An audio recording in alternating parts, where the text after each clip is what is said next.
Happy Saturday night, everybody. It is Scott Brown here with day 46 of Darren LaCroix's 90-day Facebook Live Challenge. Every night that I come to here, I know that the conversation that we're having is really more of a monologue than a conversation. It's me communicating to you in a mode and a method that's more comfortable for me. The pacing is more comfortable for me. The location is more comfortable for me. The timing. Everything that we're doing here is because it's a monologue. I'm the one that's completely controlling it. But in reality, in real life, this is not how we communicate, hopefully. Hopefully our communication is more of a dialogue than a monologue. Because monologues are just a one-way travel of information. And there's really two different ways that people communicate these days. You have really three ways. You have the one-way monologue where you're telling somebody something and you just expect them to get on board. There's the parallel monologues where you're saying one thing, someone else is saying something else, and all that you're doing is having two monologues going back and forth, but those messages are never crossing over, so they're never really getting understood. All that you're doing is you're listening for the chance to speak again rather than listening for understanding.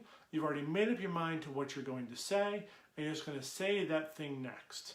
You see this a lot when people post political and religious things on Facebook, and instead of having a conversation, the immediate response is, I'm going to share my viewpoint, so then that person can share their viewpoint, and then I can share my viewpoint, and you're never going to get anywhere because there's no dialogue happening.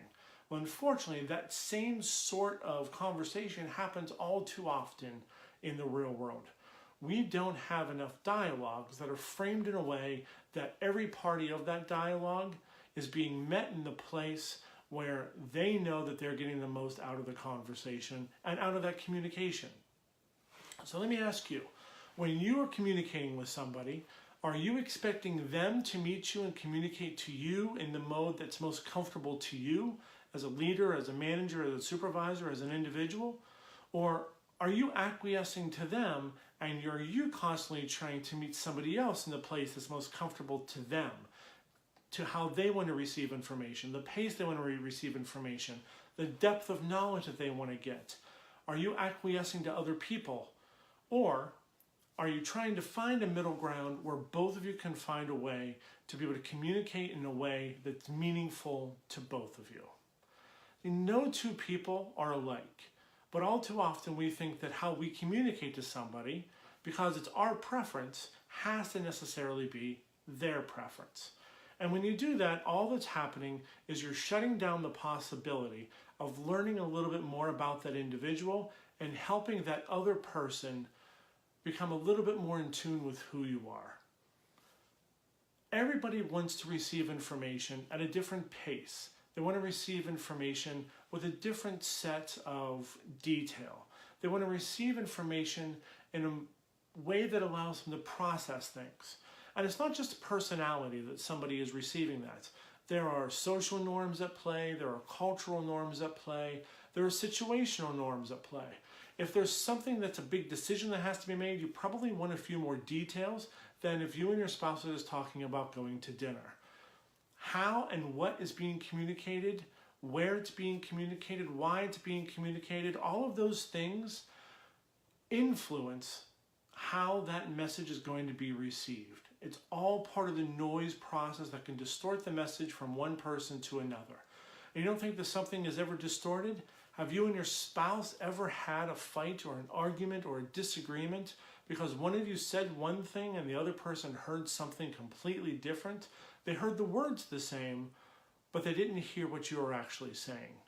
It's why when we text somebody, all that you're really doing is saying the words, but there's no intonation, there's no tonality, so you really can't read sarcasm that well. And a lot of misunderstanding happens in those times when you're not communicating in a way where everything is clear.